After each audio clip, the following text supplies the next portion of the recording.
আমি তো ভালোবাসি তোকে লিখেছেন সালমা চৌধুরী। তানভীরের রুম থেকে খেয়ে আবির চলে গিয়েছেন নিজের রুমে। 1 মিনিটের মধ্যে মেঘও বের হয়ে গেছে। কোনো দিকে না তাকিয়ে চলে গেল আবির ভাইয়ের রুমে। দরজায় দাঁড়িয়ে থেকে ধীর কণ্ঠে ডাকলো, আবির ভাই। কোনো সাড়া নেই। দ্বিতীয়বার ডাকলো একটু জোরে, আবির ভাই। আবির বলল, ভেতরে আয়। আবির আধশোয়া অবস্থায় ফোনে কি যেন করছিল। ফ্যানের বাতাসে আবিরের চুলগুলো এলোমেলো উঠছে। মেঘ আবির ভাইয়ের পায়ের কাছে দাঁড়িয়ে চুপচাপ চেয়ে আছে আবির ভাইয়ের হাতের পানে। আবির আকস্মিক বলে উঠল, কিছু বলবি? মেঘ কণ্ঠ খাদে নামিয়ে কাঁপা কাঁপা গলায় বলল, সরি আবির ভাই, এত লেগে যাবে বুঝতে পারিনি। আবির স্বাভাবিক কণ্ঠে উত্তর দিল, আমি কি কিছু বলেছি তোকে? মেঘ পুনরায় বলে উঠল, খুব ব্যথা লাগছে,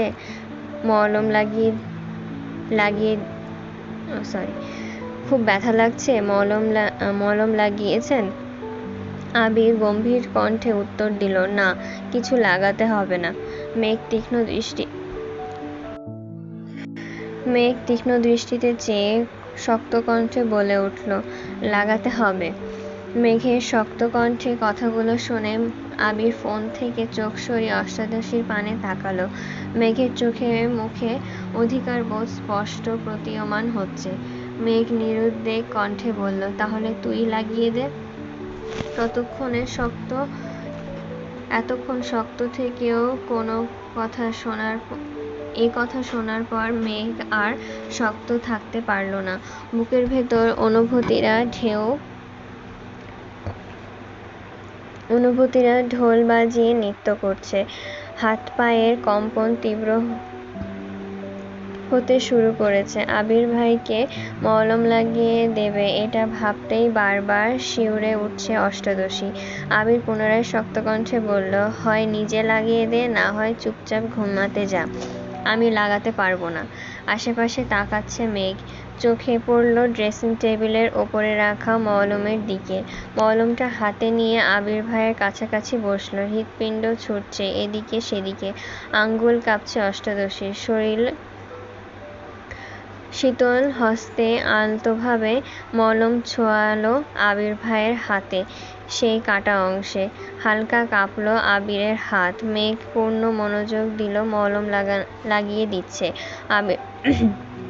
আবির ভ্রু গুটিয়ে শান্ত কণ্ঠে বলল, ভাবিস না তোকে দিয়ে খাটাচ্ছি আমি।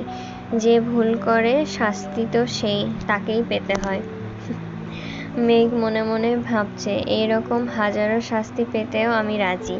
আবির অভিভূতের ন্যায় নিষ্ফল চেয়ে আছে মেঘের দিকে। আবির ভাইয়ের দৃষ্টি বুঝতে পেরে মেঘ চিবুক নামালো। কোনো দিকে না তাকিয়ে কোনোরকম মলম লাগিয়ে চুপচাপ রুম থেকে বেরিয়ে যাচ্ছে। যেন আর কিছুক্ষণ আবির ভাইয়ের কাছে থাকলে নিজেকে বাঁচাতে পারবে না। আবির একবার হাতের দিকে দেখল, তারপর অষ্টাদশী যাওয়ার পানে তাকিয়ে মৃদু হাসল। সকাল বিকেল মেঘের নজর শুধু আবির ভাইয়ের হাতের দিকে। কেটে গিয়েছে কয়েকদিন। খানবাড়ির প্রতিটা মানুষ ব্যস্ত নিজের কাজে। ইকবাল খান সিলেট থেকে রাতে ফিরেছেন। সে খুশিতে সবাই জড়ো হয়েছে ডাইনিং রুমে সাথে বাহারি খাবারের মেলা। সবাই আড্ডা আর খাওয়াতে ব্যস্ত থাকলেও বরাবরের মতোই আবির ব্যস্ত ছিল নিজের কাজে। সামনের মাসের 1 তারিখে নিজের অফিস শুরু হবে, তাই সবকিছু গোছাতে হচ্ছে। সাথে আবিরের বেস্ট ফ্রেন্ড রাকিব আর রাসেল তো আছেই। রাকিব আর আবির প্রাইমারি স্কুল থেকে বেস্ট ফ্রেন্ড। তারপর তাদের জীবনে আসে রাসেল। বর্তমানে তারা 3 জনই জীবনে এক সুতোয় বাঁধা, তাই কোম্পানিও শুরু করছে একসাথে। তাছাড়া আরও 2 বন্ধু আছে আবিরের, মোবারক ও নিমল। এই 5 জন প্রতি শুক্রবার একসাথে আড্ডা দেয়, মাঝে মাঝে তানভীরও যুক্ত হয় তাদের সাথে। তবে সব বন্ধুর মধ্যে একজন স্পেশাল ফ্রেন্ড থাকে যে সবকিছু জানে, সেটা হলো রাকিব। সবার মাঝে আবির নেই বলে ইকবাল খান কয়েকবার আবিরকে কল দিচ্ছিল, কিন্তু আবির কল রিসিভ করছিল না। কিছুক্ষণের মধ্যেই বাসায় ঢুকলো আবির। পকেট থেকে ফোন বের করতে করতে বলল, সরি কাকামণি, বাইরে ছিলাম তাই রিসিভ করতে পারিনি। ইকবাল খান একগাল হেসে বলল, সমস্যা নেই, আয় বস এসে। আবির ভাই আসতেই মেঘ সোফা থেকে উঠে জায়গা দেয় আবির ভাইকে। আবির এসে মেঘের জায়গায় বসে স্বাভাবিক কণ্ঠে জিজ্ঞাসা করে, কেমন আছো কাকামণি, কাজ ঠিকঠাক হচ্ছে? ইকবাল খান হাসি মুখে উত্তর দিল, আলহামদুলিল্লাহ ভালো আছি, সব ঠিকঠাক করেই এসেছি। আশা করি 2 মাসের মধ্যেই আর সিলেটে পা দিতে হবে না। ইকবাল খান পুনরায় মজার ছলেই বলল, তোর কোম্পানি কবে ওপেন করছিস, আমাদের দাওয়াত দিবি না? আবির মলিন হেসে উত্তর দিল, ইনশাআল্লাহ আগামী মাসের 1 তারিখ। তোমাদের সবার জন্য কার্ড রেডি করছি, খুব শীঘ্রই পেয়ে যাবে। ইকবাল খান অবাক চোখে তাকিয়ে বলল, কার্ড? এত ভিআইপি আমি? আবির এবার সশব্দে হেসে উত্তর দিল, কার্ড স্পেশালি আব্বু আর চাচুর জন্য। তুমি একা মিস যাবে কেন, তাই তোমাকেও দিব। তারপর তারা 2 জন ব্যস্ত হলো অফিসের আলোচনায়। এদিকে মেঘ বিমোহিত নয়নে আবির ভাইকে দেখছে আর ভাবছে, একটা মানুষ এত সুন্দর কিভাবে কথা বলে। আলী আহমেদ খান ও মোজাম্মেল খান হাজির হলো এই আড্ডায়, তাই মেঘ নিজের রুমে গিয়ে পড়তে বসেছে। শুক্রবার মানেই খানবাড়িতে হইচই শুরু হয়ে যায়। প্রতি শুক্রবারের মতো আজও বাড়িতে বেশ পদের রান্না করা হয়েছে। মেঘ ঘুম থেকে উঠেই নামাজ পড়ে ঘন্টা 2 পড়াশুনো করেছে। নিচে নেমে মিম আর আদির সাথে আড্ডাও দিতে নাস্তাও করে এসেছে, কিন্তু আবির ভাই আর তানভীর ভাইয়ের খবর নেই। তানভীরের এমপি মনোনয়ন পাওয়ার পর থেকেই তানভীরের ব্যস্ততা বেড়ে গেছে 3 গুণ। তানভীর ছোট থেকেই খুব ভালো ছবি তুলতে পারে। রাজনীতি যেমন তার পছন্দ, তেমনি ছবি তোলাও তার পছন্দের একটা কাজ। এমপি যেই না শুনেছে তানভীর ভালো ছবি তুলতে পারে, সেই থেকে দায়িত্ব দিয়ে দিয়েছে তানভীরের উপরে। মনোনয়ন পাওয়ার পর একটা নির্দিষ্ট তারিখ পর্যন্ত এমপি কোনো জনসভা করতে পারবে না, তাই এমপির পক্ষ থেকে সভাপতি, সহসভাপতি, সাধারণ সম্পাদক, যুগ্ম সম্পাদক থেকে শুরু করে প্রত্যেকে মিলে নির্দিষ্ট জায়গায় জনসমাবেশের আয়োজন করে এবং এমপির বাড়ি থেকে ভিডিও কনফারেন্স ভিডিও হবে, ভিডিপ লিখেছে, আজ থেকে ভিডিও কনফারেন্সের মাধ্যমে তাদের সাথে কথা বলে। এই টোটাল দায়িত্ব পড়ে গেছে তানভীরের ওপর। সারাদিন শেষে বাকিদের থেকে ছবি সংগ্রহ, এডিটিং, ভিডিও ক্রিয়েটিং সকল দায়িত্ব তানভীরের। সব কাজ শেষ করে ফিরতে রাত 12টা-1টা বেজে যায়। মাঝে মাঝে সময় পেলে একটু আগে চলে আসে। পুনরায় এখন এমপির মতামতের ওপর নির্ভর। ইদানিং আবির 8টা-9টার মধ্যে বাড়ি ফিরে আসে। সময় সুযোগ মিললে তানভীর বাসায় এসে খেয়ে আবিরের বাইক নিয়ে আবার বের হয়। রাত করে ফেরার কারণে সকালে উঠতে একটু দেরি হয়ে যায়। আজ যেহেতু শুক্রবার, তাই রিল্যাক্সে ঘুমাচ্ছে 2 ভাই। কিন্তু এদিকে মেঘ ছটফট করছে। 10টার ওপরে বেজে গেছে, এখনো আবির ভাই কেন উঠছে না তাই ভেবেই কুল কিনারা পাচ্ছে না। আবির যে বৃহস্পতিবার রাতে ঘুমায় না তা তো অষ্টাদশী জানে না। বৃহস্পতিবার রাত শুধু আবিরের শোকের রাত। ভোরবেলা নামাজ পড়ে ঘুমায়, উঠে 12টার দিকে, তারপর গোসল করে নামাজে যায়। অষ্টাদশীর কোমল মনকে কোনোভাবেই মানতে পারছে না এই তাই এত কিছু না ভেবেই ছুটে গেল আবির ভাইকে ডাকতে। শান্ত হস্তে দরজা ধাক্কা দিল। সহসা খুলে গেল দরজা। জানালার পর্দা টানা। রুমের আলোর পরিমাণ সীমিত। ফ্যানের বাতাসে পর্দা উঠছে এদিক সেদিক। মেঘের প্রথমেই বিছানার দিকে তাকায়। বারবার পর্দা সরে যাওয়ায় বাইরে থেকে আসা সূর্যের আলো চোখে মুখে পড়ছে আবিরের। মেঘ আপাদমস্তক দেখল আবির গভীর ঘুমে মগ্ন। উন্মুক্ত শরীর, পেট পর্যন্ত পাতলা কাঁথা দিয়ে ঢাকা। চোখ সরালো মেঘ। দৃষ্টি পড়ল আবির ভাইয়ের তামাটে চেহারায়। কি অপরূপ সেই মুখমণ্ডল! হায়! সবাই ফর্সা ছেলেদের পেছনে ছুটে, আর মেঘ যেন এই তামাটে চেহারা, গুরুগম্ভীর, অনুভূতিহীন হিটলার স্বভাবের লোকটার প্রতি মাত্রা অতিরিক্ত দুর্বল হয়ে যাচ্ছে। মেঘের হৃৎপিণ্ডের পিটপিট শব্দ যেন জানাচ্ছে, সামনে এগোলে তোর মৃত্যু নিশ্চিত। তবুও মেঘ পা টিপে টিপে এগোচ্ছে আবির ভাইয়ের কাছে, যেন নুপুরের শব্দ না হয়। আবির ভাইয়ের কাছাকাছি গিয়ে থামে। আবির অবসন্ন চেহারাটা গভীর মনোযোগ দিয়ে দেখছে মেঘ। ঘুমন্ত অবস্থায়ও আবির ভাইয়ের সৌন্দর্য যেন একটুখানিও কমেনি, বরং তা বেড়ে গেছে বহুগুণ। গাল ভর্তি চাপ দাড়ি, সামনের দিকে লম্বা চুলগুলো ফ্যানের বাতাসে বারবার কপালে এসে পড়ছে। মেঘের মনে হচ্ছে আবির ভাইয়ের থেকে সুদর্শন পুরুষ দ্বিতীয়টি নেই।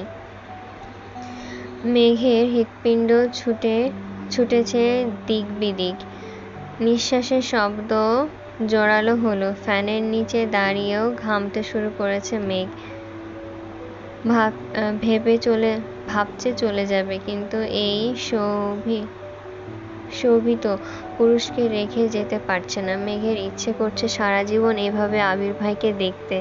মেঘ দাঁড়িয়ে থাকাও শক্তি পাচ্ছে না, তাই আবির ভাইয়ের পাশে বিছানায় বসে পড়েছে।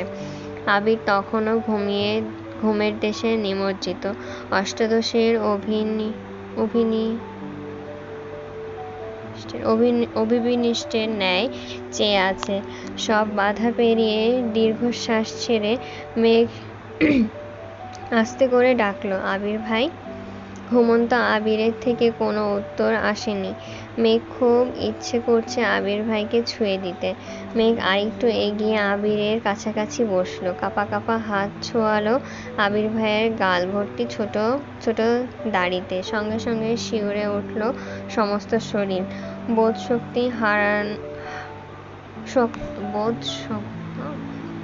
বোধশক্তি হওয়ার পরে জীবনে প্রথমবার মেঘ নিজের ইচ্ছেতে কোনো পুরুষকে ছুঁয়েছে, যেই ছোঁয়ায় মিশে আছে ভালোবাসা, অন্যরকম অনুভূতি জাগিয়ে দিচ্ছে অষ্টাদশীর হৃদয়ে।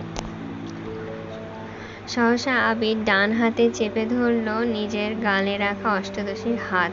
মেঘের হাত কাঁপছে। দুনিয়া ঘুরছে বক্ষে উথাল পাথাল ঢেউ। বরফের ন্যায় জমে যাচ্ছে সম্পূর্ণ শরীর। আবির ঘুমের মধ্যেই মেঘের আঙ্গুলের ভাঁজে আঙ্গুল ডুবায়, গাল থেকে তুলে নিজের হাতের মুঠোয় নেয়। আবিরের হাতের মধ্যে মেঘের আঙ্গুলগুলো কাঁপতে দেখে আবির আরো একটু শক্ত করে চেপে ধরে। মেঘের ভয়ে ভয়ে তাকিয়ে তাকাচ্ছে আবির ভাইয়ের মুখের দিকে। আবির তখনও চোখ বন্ধ করে শুয়ে আছে। অকস্মাৎ আবির আধো ঘুমন্ত কণ্ঠে বলে উঠল, আমি ছুঁয়ে দিলে সামলাতে পারবি তো মেঘ? মেঘ দুর্বোধ্য দৃষ্টিতে চেয়ে আছে আবির ভাইয়ের মুখ বিরদের, আর ভাবছে এখনো অর্ধঘুমে আছে মানুষটা। কিভাবে বুঝলো আমি এটা? আবির এক হাতে কাঁথাটা পেট থেকে টেনে বুকে তুলল, আরেক হাত তখনও মেঘের হাত চেপে ধরে আছে।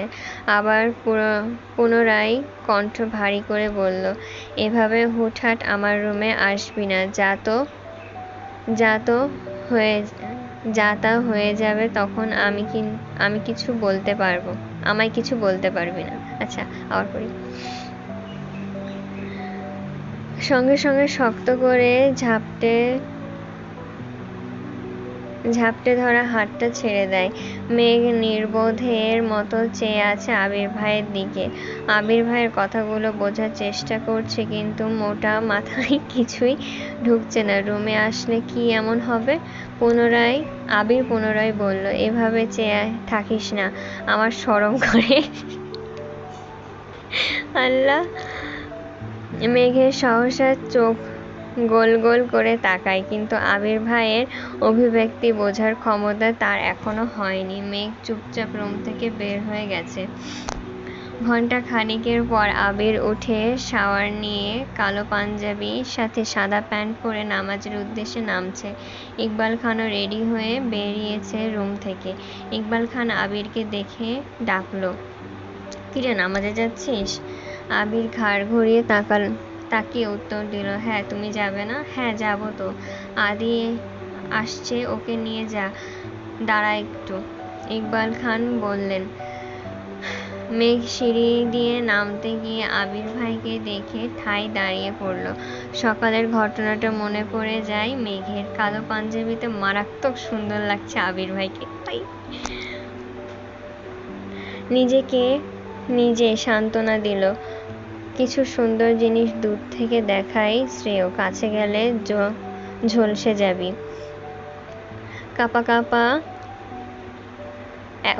এক পা করে পেছন দিকে উঠছে। আবিরের দৃষ্টি পড়ে সিঁড়িতে থাকা অষ্টাদশীর দিকে। মেঘের কাণ্ডে আবির কপাল কুঁচকালো। তীক্ষ্ণ দৃষ্টিতে চেয়ে বোঝার চেষ্টা করছে। আবির ভাইয়ের তাকানো দেখে মেঘ সহসা ছুটে রুমে চলে যায়। আবির, আদি আর ইকবাল খান নামাজের জন্য চলে গেছে। তানভীরও রেডি হয়ে দ্রুত বের হয়ে যায়। এই সুযোগে মেঘ খেতে আসে। 3টায় মেঘের পরীক্ষা আছে টিউশনে, তাই রেডি হয়ে একেবারে বের হয়েছে রুম থেকে। পার্কিংয়ে গাড়ি আছে, কিন্তু ড্রাইভার আঙ্কেল নেই দেখে ফোন বের করলো কল দেওয়ার জন্য। তখনই আবির আঙ্গুলে চাবি ঘোরাতে ঘোরাতে বের হলো। মেঘ ঘাড় ঘুরিয়ে তাকিয়ে আছে আবির ভাইয়ের দিকে। আবির বাইকের দিকে যেতে যেতে বলল, আঙ্কেল ছুটিতে আছে, কল দিয়ে লাভ নেই। মেঘ নিঃশব্দ হয়ে দাঁড়িয়ে আছে। কি বলবে বুঝতে পারছিল না। রিকশা দিয়ে চলে যাবে নাকি আবির ভাই নিয়ে যাবে কিছুই বুঝতে পারছে না। আবির বাইক টেনে মেঘের সামনে এসে থামল। ছোট করে বলল, ওঠ। মেঘ লাজুক হেসে বাইকে উঠল। আজ তাকে দ্বিতীয়বার বলতে হলো না। বাইকে বসেই আবির ভাইয়ের কাঁধে হাত রাখলো। বাইক থামলো টিউশনের সামনে। মেঘ নেমে ভেতরে ঢুকে গেল। আসার পথে একটা কথাও বলেনি কেউ। কেই বা বলবে। মেঘ তো সকালের ঘটনা নিয়ে এখনো আপসেট। আর অন্যদিকে আবির তো স্ব-ইচ্ছাতেই এখনো কথা বলছে না। মেঘ ভেতরে ঢুকেই বন্যার পাশে বসলো। দুই বান্ধবী দু একটা কথা বলতে বলতেই আবির ঢুকলো ভেতরে। স্যারকে সালাম দিতেই স্যার তাকালো আবিরের দিকে। কয়েক মুহূর্ত পর স্যার বলে উঠল, তুই আবির না? আবির হাসি মুখে উত্তর দিল, জি। কেমন আছেন স্যার? স্যার হাসি মুখে উত্তর দিল, আলহামদুলিল্লাহ, ভালো আছি। তোকে কত বছর পর দেখলাম। দেশে আসলি কবে?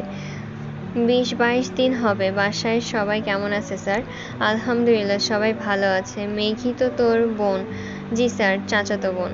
আবির উত্তর দিল। হ্যাঁ, স্যার হাসি মুখে বললেন, ও তো পড়াশোনায় খুব ভালো, মনোযোগী, কিন্তু মাঝে মাঝে একটু ফাঁকি দেয়। তুই একটু নজর রাখিস। জি স্যার, আমি আসি তাহলে। আসসালামু আলাইকুম স্যার। মেঘ আর বন্যা ততক্ষণ অবাক চোখে তাকিয়ে আবির ভাই আর স্যারের কথোপকথন শুনছিল। এক বান্ধবী আর এক বান্ধবীর দিকে তাকাচ্ছে বারবার। এর মধ্যে স্যার পরীক্ষা শুরু করে দিয়েছে। 1 ঘন্টা পরীক্ষা দিয়ে বের হলো দুই বান্ধবী। আবির ভাই রাস্তার পাশে বাইকে বসে ফোন টিপছিল।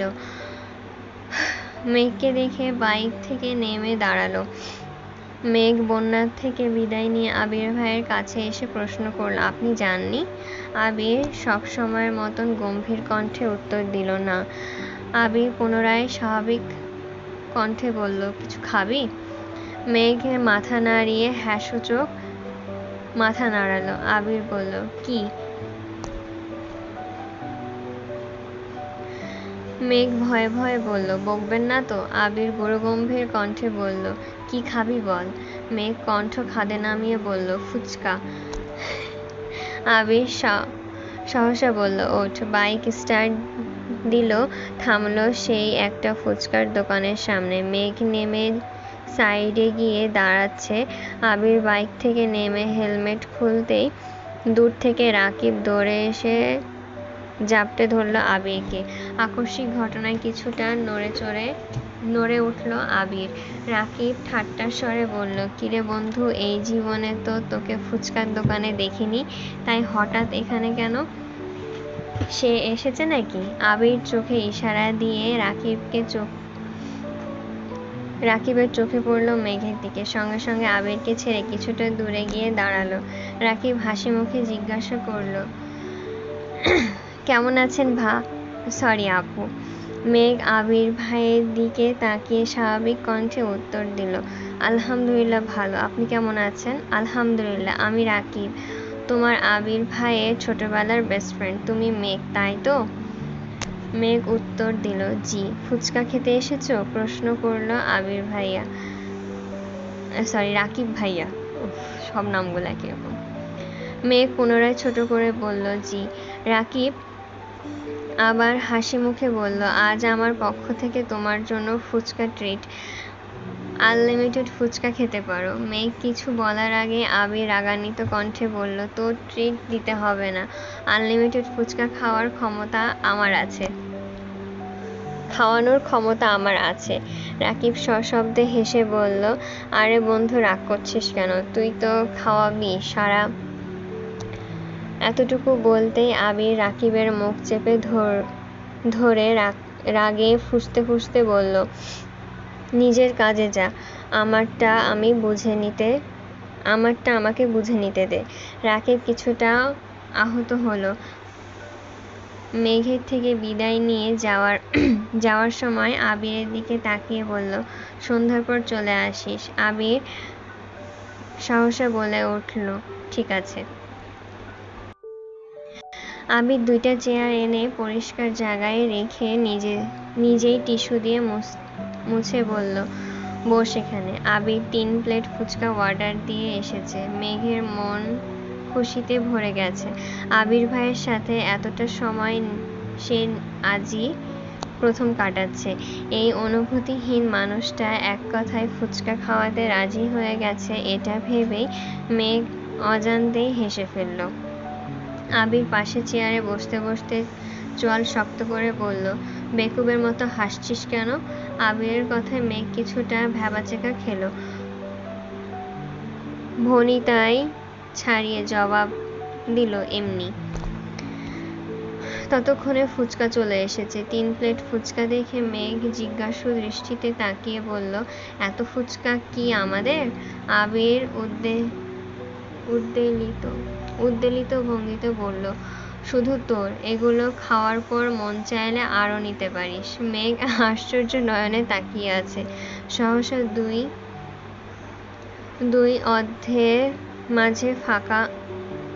অর্ধের মাঝে ফাঁকা হয়ে গেছে। মেঘের দিকে চেয়ে আবির কপাল গোটায় বিরক্ত নিয়ে বলল, মুখটা বন্ধ করে খা। মেঘ প্রথমে প্লেটে হাত দিয়ে চুপচাপ খেতে শুরু করলো। আবির বসে বসে ফোন টিপছে। মেঘ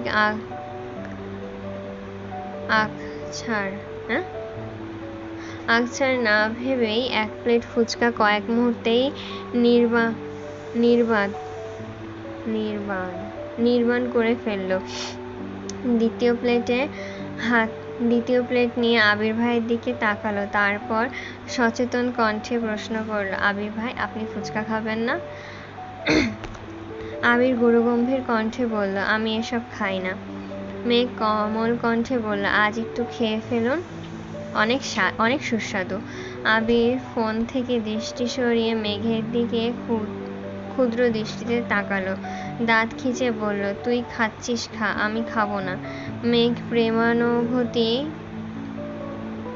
ততটাই তীব্র যে আবিরের তপ্ত স্বরের কথাগুলো কানে যাচ্ছে না।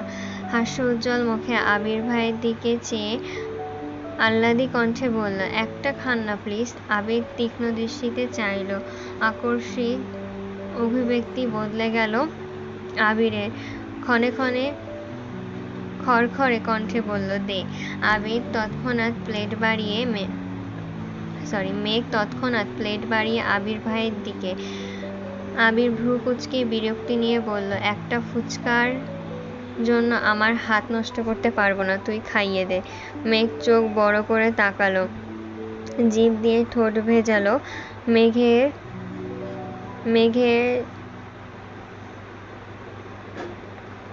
মেঘের ডগর ডগর চোখে তাকানো দেখে আবির নিজের দৃষ্টি সংযত করে ফোনের দিকে তাকালো। মেঘ ধীর হস্তে ফুচকার টক দিয়ে আলতো হাতে আবির ভাইয়ের মুখের সামনে ধরতে আবির হা করল। মেঘের 2 আঙ্গুলের কোনো রকমে ফুচকা মুখে দিতেই হাত সরালো দূরে, যেন আবির ভাইয়ের ছোঁয়ায় কারেন্টের শক খেয়েছে। ফুচকাটা মুখে পুরেই আবির ভ্রু কুঁচকে চোখ বন্ধ করলো। কোনো রকম গিলে দাঁত কিরকির করছে, দাঁতে দাঁত চেপে গম্ভীর কণ্ঠে বলল, উফ, কিভাবে খাচ্ছিস এত টক? মেঘ দাঁত বের করে হাসে, ঠাট্টা স্বরে বলল, এভাবে। আবির দাঁতে দাঁত চেপে ধরে আছে, ক্ষুদ্র চোখে তাকিয়ে আছে অষ্টাদশীর পানে। কিছু বলতে চেয়েও বলল না। হঠাৎ চোখে পড়ল দূরে। রাকিব দূর থেকে ফোন ধরে দাঁড়িয়ে আছে আর দাঁত কেলিয়ে হাসছে। আবির কপাল কুঁচকে তাকালো। মেঘের চেয়ারের পেছনে হাত দিয়ে 2 আঙ্গুলে ইশারা দিল। সঙ্গে সঙ্গে ফোন পকেটে রেখে জায়গা ত্যাগ করলো রাকিব। মেঘ আপন মনে ফুচকা খাচ্ছে। 2 প্লেট শেষ। ফুচকায় অতি সামান্য টক দিয়ে আবির ভাইয়ের দিকে বাড়ালো। আবির সঙ্গে সঙ্গে হুঙ্কার দিয়ে উঠল, আর খাবো না। মেঘ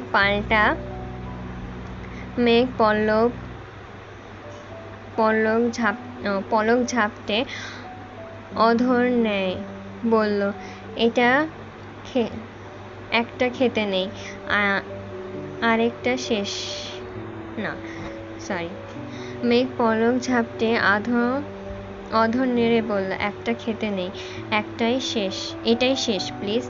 আবির আগে থেকে ভ্রু গুটিয়ে চোখ বন্ধ করে হা করল। তবে এটাতে টক কম দেওয়ায় তেমন প্রভাব পড়েনি।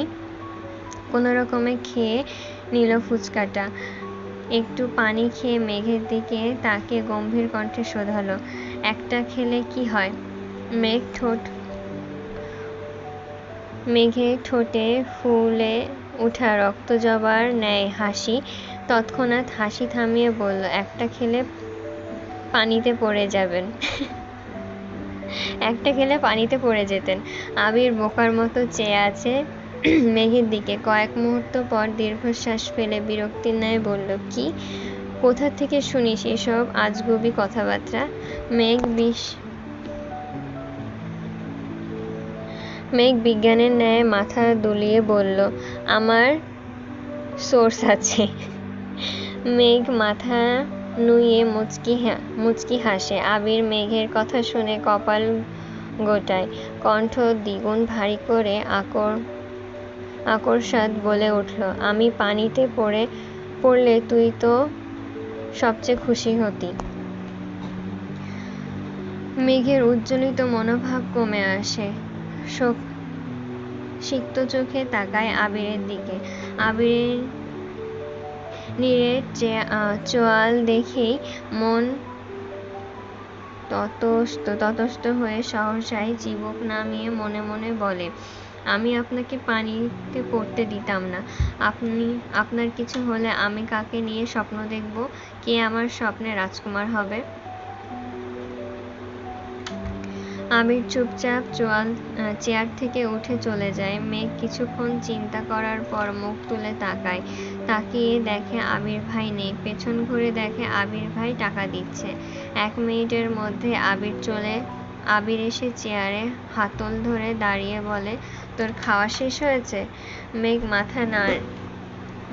মাথা নেড়ে বলে, হ্যাঁ বলল।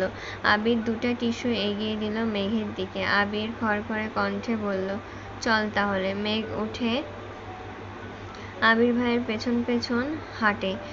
বাইকের কাছে গিয়ে আবির মেঘের দিকে একটা শপিং ব্যাগ এগিয়ে দেয়।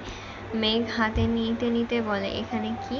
মেঘ আর আদির জন্য নিয়েছি, জবাব দিল আবির। মনের ভেতরে মুগ্ধতা মেঘের ঠোঁটের কোণায় ভেসে উঠল। আবির ভাইকে সে এখনো বলতেই পারে না মিম আর আদির জন্য নেওয়া। বলতে পারতো। আবির ভাইকে সে কখনো বলতে পারতো না মিম আর আদির জন্য নেওয়ার। মেঘকে যে খাওয়াতে এনেছে এটাই অবাক কাণ্ড। আবার তাদের জন্য নিচ্ছে। মেঘ বিড়বিড় করে বলল, বাহ আবির ভাই। মেঘ চোখ পাকিয়ে তাকালো। হালকা স্বরে ধমকে উঠল, এই মেয়ে, উঠবি? মেঘ সঙ্গে সঙ্গে আবিরের দিকে তাকায়। স্বাভাবিক হয়ে উঠে বসে বাইকের বাসার সামনে নামিয়ে দিয়ে আবির চলে যায়। মেঘ খুশিতে গদগদ হয়ে মিম আর আদির কাছে যায়। আবির মসজিদে মাগরিবের নামাজ পড়ে বাইক স্টার্ট দেয়। একেবারে থামে বন্ধুদের আড্ডার মহলে। রাকিব আর রাসেল আড্ডা দিচ্ছে। মোবারক আর নিলয় এখনো আসেনি, রাস্তায় আছে মনে হয়। আবির বাইক থেকে নামতে নিলে রাকিব দাঁত কেলিয়ে হাসতে হাসতে জড়িয়ে ধরতে যায় আবিরকে। আবির বাইক থেকে নেমেই 2-3টা ঘুষি বসিয়ে দেয় পেটে। ঘুষিগুলো অত জোরে না লাগলেও রাকিব কিছুটা নত হয়ে যায়। রাসেল বসে থেকে উঠে দাঁড়িয়ে আতঙ্কে উঠে বলে, কি হয়েছে তোদের? রাকিব কিছুটা স্বাভাবিক হয়ে বলে, উফ, এমনি কেউ মারে? রাকিব আবির রাগান্বিত কণ্ঠে বলল, তোর যেমন মুখ বেশি চলে, আমারও তেমন হাত বেশি চলে। রাসেল পুনরায় শক্ত কণ্ঠে বলল, আরে হয়েছেটা কি বলবি আমায়? রাকিব হাসতে হাসতে জবাব দিল, আর বলিস না, আবিরকে বিকালে ফুচকার দোকানে দেখেছি। আমি পুরাই টাসকা খেয়েছি।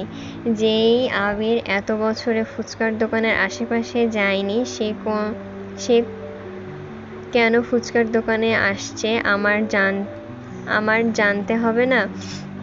আমি দৌড়ে গেছি আবিরের কাছে। আবিরের পাশে মেঘকে দেখে আমি তো আরো অবাক। খুশি মনে ওদের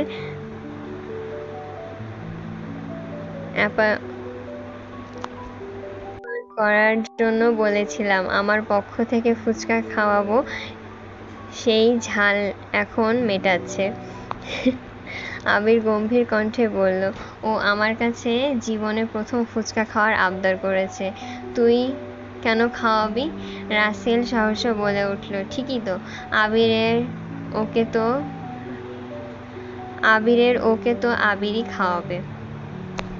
রাকিব পুনরায় ঠাট্টার স্বরে বলল, এজন্যই তো আমি বলেছিলাম সারা জীবন তো আবিরই খাওয়াবে। এবার না হয় আমি খাওয়াই। রাসেল ভ্রু কুঁচকে তাকিয়ে বলল, তুই কি এই কথা ওদের সামনে বলে ফেলেছিস? রাকিব আবার বলল, একটু বলেছি না, মানে আমার কি দোষ? উত্তেজনায় মেঘকে প্রথমে ভাবি বলে ফেলতে চেয়েছিলাম। রাসেল অবাক দৃষ্টিতে চেয়ে রইল রাকিবের দিকে। আকস্মিক বলে উঠল, ঠিকই আছে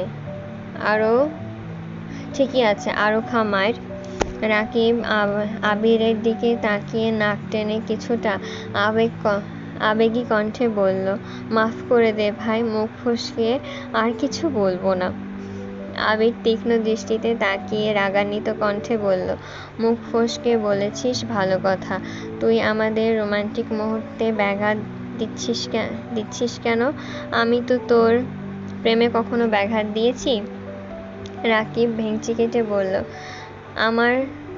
আমারটা তো মেঘের মতো এত লক্ষ্মী না, আজ পর্যন্ত একটা ফুচকাও নিজের প্লেট থেকে দেয়নি আমাকে, বরং আমার প্লেট থেকে আরও নিয়ে নিয়েছে।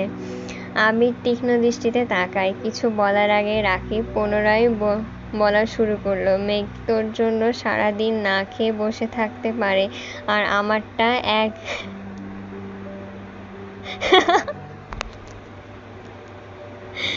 আল্লাহ, আর আমারটা এক গামলা খেয়ে তারপর আমার সাথে ঝগড়া লাগায়। যদি ঘুরতে নিয়ে যায়, বাসা থেকে বের হয়ে সে আগে ফুচকার চটপটি হালিম খেয়ে নেয় একা একা, তারপর আমার সাথে দেখা করতে আসে। আমি যেখানে নিজে শান্তিতে প্রেম করতে পারি না, সেখানে তোকে কেমনে করতে দেই? আবির কপাল গুটিয়ে ক্ষুদ্র চোখে তাকিয়ে আছে। রাসেল সহসা বলে, রাকিব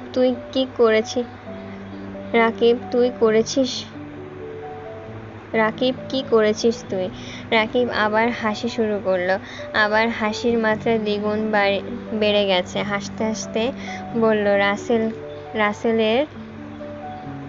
রাসেল রে, তোকে তো একটা জিনিস দেখানোই হয়নি। আরে বস, একটা OMG জিনিস দেখাই তোকে। আবিরের দিকে তাকিয়ে পুনরায় দাঁত কেলিয়ে বলল, আয় নিজের কুকীর্তি দেখে যা। 3 বন্ধু চেয়ার টেনে বসেছে। এর মধ্যে মোবারক আর নিলয় এসেছে। 5 জন চেয়ার কাছাকাছি এনে বসেছে। আবির ভেবেছিল ছবি দেখাবে, তাই এতটা মনোযোগ দেয়নি, কিন্তু রাকিব একটা ভিডিও অন করলো। পেছন থেকে ভিডিও করেছে। মেঘের হেজাবের কারণে মুখটা তেমন ভেসে নেই, কিন্তু আবিরের মুখে একপাশ স্পষ্ট বোঝা যাচ্ছে। মেঘ আবিরকে মুখে তুলে ফুচকা খাইয়ে দিচ্ছে। এতটুকু দেখেই মোবারক আর রাসেল চিৎকার দিয়ে উঠল, আবির তুই ফুচকা খাচ্ছিস? নিলয় অতর্কিত কণ্ঠে বলল, আবির তুই এক মেয়ের পাশে বসে ফুচকা খাচ্ছিস, তাও মেয়ে খাইয়ে দিচ্ছে? রাসেল এবার হাস্যোজ্জ্বল মুখে বলল, এটা একটা মেয়ে নয় রে, আবিরের জীবনের একমাত্র মেয়ে। মোবারক আবিরের দিকে চেয়ে সহসা বলে উঠল, মেঘ নাকি নাম শুনেছিলাম, উনি কি সে? আবির শুধু ওপরে নিচে মাথা নাড়ায়। নিলয় অভিযোগের কণ্ঠে বলল, এটা আমি মানতে পারলাম না। সেদিনও তো তোকে কত জোর করলাম ফুচকা খাওয়াতে, চেপে ধরেও তোকে খাওয়ানো গেল না, আর আজ? রাকিব দাঁত কেলিয়ে হেসে বলল, মেঘ কিছু বললে আবির আবার না করতে পারে না। 3 বন্ধু অবাক চোখে তাকিয়ে রইল আবিরের দিকে। রাসেল সহসা বলে উঠল, তুই তো টক খাস না জীবনে, ফুচকা কেমনে খেলি? আবির মুচকি হেসে জবাব দিল, শুধু টক কেন, ওর জন্য বিষ দিলেও আমি সেটা চুপচাপ খেয়ে নেব। 4 বন্ধু আবার বিস্ময়কর দৃষ্টিতে আবিরের দিকে তাকালো। কয়েক মুহূর্ত সবাই চাওয়াচাই করল। মোবারক হাসি মুখে বলল, বিয়ে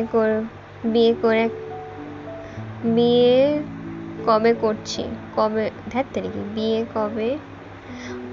বিয়ে কবে খাচ্ছি বন্ধু? আবির ঠাট্টার স্বরে বলল, আর বিয়ে? লিমন কিছুটা চিন্তিত হয়ে বলল, কেন, কি হয়েছে? আবির কিছু বলার আগে রাকিব হাসতে হাসতে বলে উঠল, সেদিন যদি মেঘ রাজি হতো তাহলে আবির আজ বিবাহিত হতো।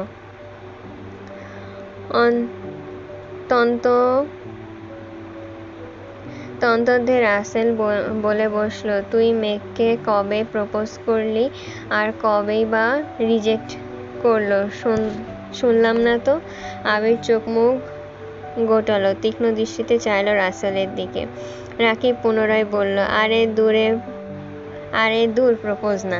আবির মেঘকে বলেছিল, তুই পড়াশুনো না করলে বাদ দে, করতে হবে না তোর পড়াশোনা। কিন্তু মেঘ বেচারি বুঝলই না, বলে বসলো পড়াশোনা করবে। নিলয় কিছুটা ভেবে বলল, পড়াশোনা না করলে কি করতি? আবির দাঁত খিঁচে বলতো, পড়াশোনা না করলে বলতাম 1 ঘন্টার মধ্যে কাজী এনে বিয়ে করে ফেলতাম। রাসেল সশব্দে হেসে উঠল আর বলল, মেঘ যদি রাজি না হতো?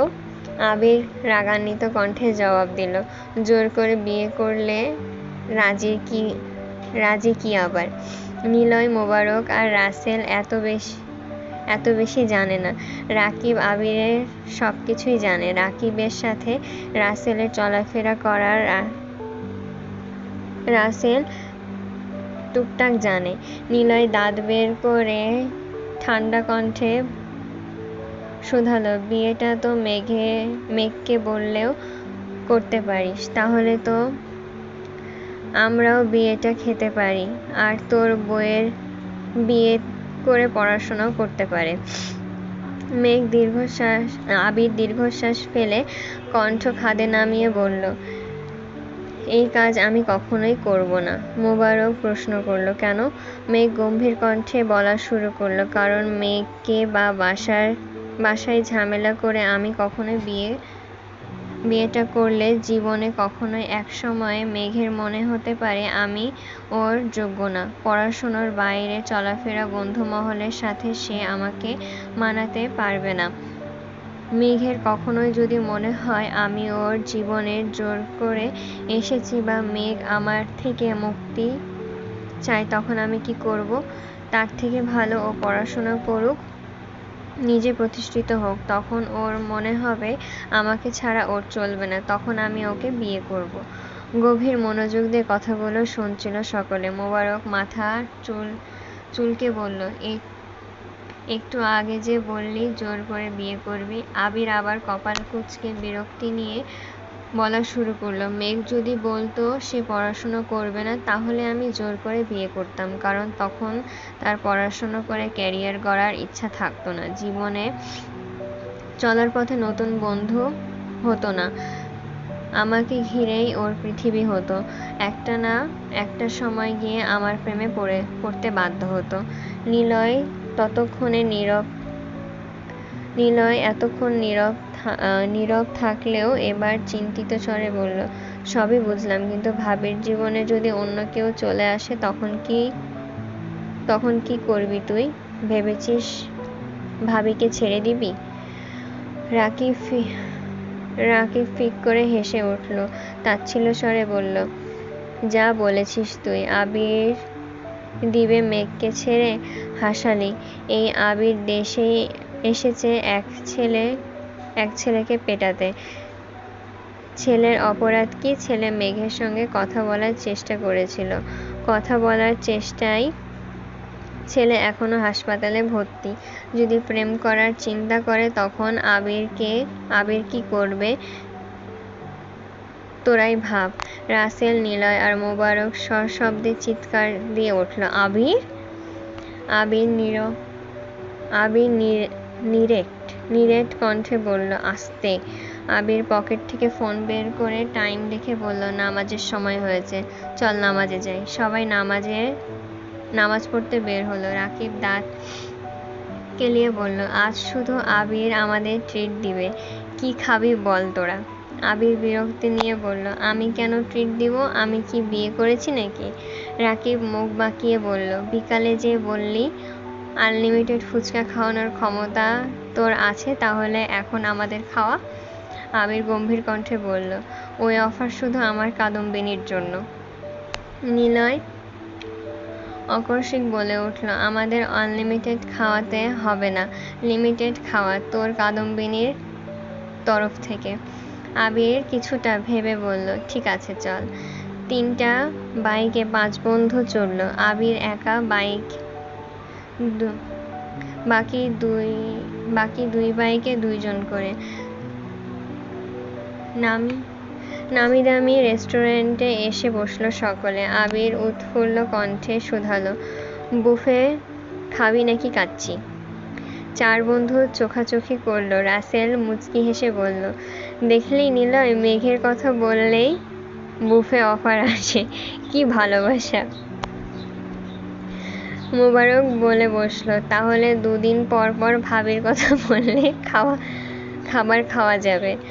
আবির কড়া কণ্ঠে জবাব দিল, এটাই আমার বিয়ের আগে আমার পক্ষ থেকে তোদের প্রথম এবং শেষ ট্রিট। এতদিন মেঘের কথায় এত ডিটেলস জেনেছিস, জানতি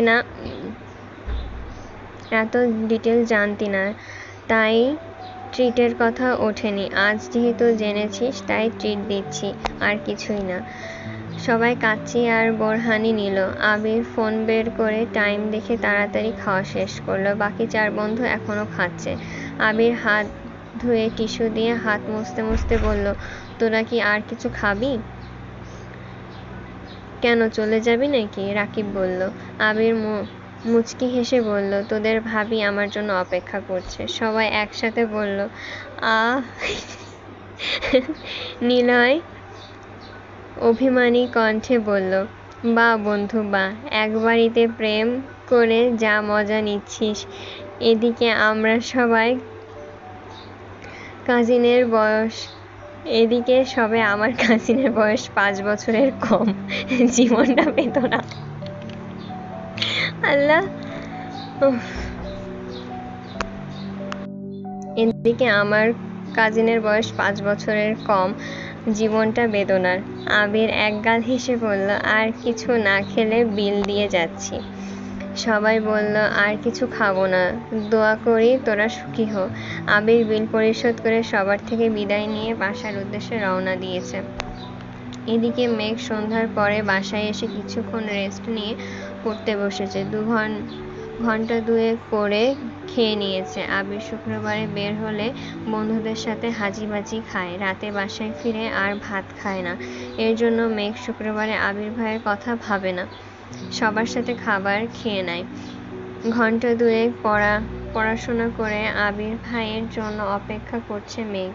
আজ আবির ভাইয়ের প্রতি ভালোবাসা উতলে পড়ছে মেঘের। ভেবেছে আবির ভাই ফিরলে 1 কাপ কফি করে দিবে আবির ভাইকে। বেলকনিতে দাঁড়িয়ে আছে। হঠাৎ আবির ভাইকে বাইক নিয়ে গেট দিয়ে ঢুকতে দেখে এক দৌড়ে নিচে চলে যায়। ড্রয়িং রুমে কেউ নেই। খাওয়া দাওয়া শেষ অনেকক্ষণ আগে। সব কিছু গুছিয়ে সবাই সবার রুমে চলে গেছে। মেঘ পা টিপে রান্নাঘরে যায়। আবির চাবি দিয়ে লক খুলে বাসার ভেতরে ঢোকে। বড় বড় কদম ফেলে হাঁটে সিঁড়ির দিকে। মেঘ ছোট একটা পাতিল টান দিয়ে পানি বসানোর জন্য। এই পাতিলের নিচে যে অনেকটা পাতিল ছিল সেটা তার চোখে পড়েনি। পাতিল ফ্লোরে পড়তেই ঝনঝনে শব্দ হয়। শব্দ শুনে আবির পাশ ফিরল, তাকালো রান্নাঘরের দিকে। মেঘ চোখ বন্ধ করে এক হাতে পাতিল সহ আর এক খালি হাত আঙ্গুলগুলো 2 কানে চেপে ধরে আছে। মেঘকে রান্নাঘরে দেখে আবির পায়ের রক্ত মাথায় উঠে গেছে। দ্রুত পায়ে হেঁটে গেল রান্নাঘরের দিকে। আবির দাঁতে দাঁত চেপে গম্ভীর কণ্ঠে শুধালো, এখানে কি করছিস? আবির ভাইয়ের কণ্ঠ শুনে কেঁপে উঠেছে মেঘ। ভরকে যায় কিছুটা। মনে মনে ভাবছে, যদি বলি আবির ভাইয়ের জন্য কফি করতে এসেছি তাহলে আমি শেষ। নরম স্বরে আস্তে করে মেঘ বলল, কফি খেতে এসেছি। কফি খেতে ইচ্ছে হয়েছিল। আবির সূক্ষ্ম দৃষ্টিতে পরখ করল অষ্টাদশীর আপাদমস্তক। গম্ভীর কণ্ঠে বলল, তুই বস, আমি আনছি। মেঘ তটস্থ নজরে চাইল, দৃষ্টি তার নিরেট। কয়েক মুহূর্ত পর পাতিল রেখে ডাইনিং টেবিলে চেয়ার টেনে বসল। এক দৃষ্টিতে তাকিয়ে আছে রান্নাঘরে। আবির বেসিন থেকে হাত ধুয়ে কিছুক্ষণের মধ্যেই 2 কাপ কফি নিয়ে ডাইনিংয়ে আসলো। 1 কাপ মেঘের দিকে এগিয়ে দিয়ে বসল মেঘের বিপরীতে। মেঘ আস্তে আস্তে ফু দিয়ে এক চুমুক খেল। সঙ্গে সঙ্গে বিস্ময়কর চোখ তাকালো আবির ভাইয়ের দিকে। তারপর আরেক চুমুক দেয় কফিতে। আবির কফিতে এক চুমুক দিয়ে মেঘের দিকে তাকিয়ে বলল, চিনি ঠিক আছে? মেঘ সহসা উপর নিচ মাথা নাড়ালো। আবির ভ্রু নাচিয়ে শুধালো, তাহলে এভাবে তাকিয়ে আছিস কেন? মেঘ বিস্ময়কর কণ্ঠে বলল, আপনি এত ভালো কফি বানাতে পারেন, কিভাবে শিখলেন? আবির নিরুদ্বেগ কণ্ঠে উত্তর দিল, বাইরে থাকলে এরকম অনেক কিছু শিখতে হয়, পরিস্থিতি শিখিয়ে দেয়। মেঘ কি বুঝলো কে জানে, একগাল হেসে বলল, থ্যাংক ইউ আবির ভাই। আকস্মাৎ আবির অভিব্যক্তি বদলে গেল। ভ্রু কুঁচকে ধমকের স্বরে বলে উঠল, বাড়িতে এতগুলো মানুষ আছে, সাথে একজন হেল্পিং হ্যান্ড থাকার পরেও তুই রান্নাঘরে ঢুকলি কোন সাহসে? আবির ভাইয়ের ধমকে চমকে উঠল মেঘ। অক্ষিপলক কাঁপছে, টির ঘামতে শুরু করেছে। ফ্যান ফ্যান করে তাকিয়ে আছে আবির ভাইয়ের দিকে। আবির দ্বিতীয়বার গম্ভীর কণ্ঠে বলল, দরকার হলে তোর জন্য আরো 2 জন হেল্পিং হ্যান্ড রাখবো, তারপরও তোকে যেন আগামী 3 মাস রান্নাঘরে পা দিতে না দেখি। কথা শেষ হওয়া মাত্রই হাতে কফি কাপ নিয়ে নিজের রুমে চলে গেল মেঘ। মানবমূর্তির ন্যায় চেয়ারে বসে রইল।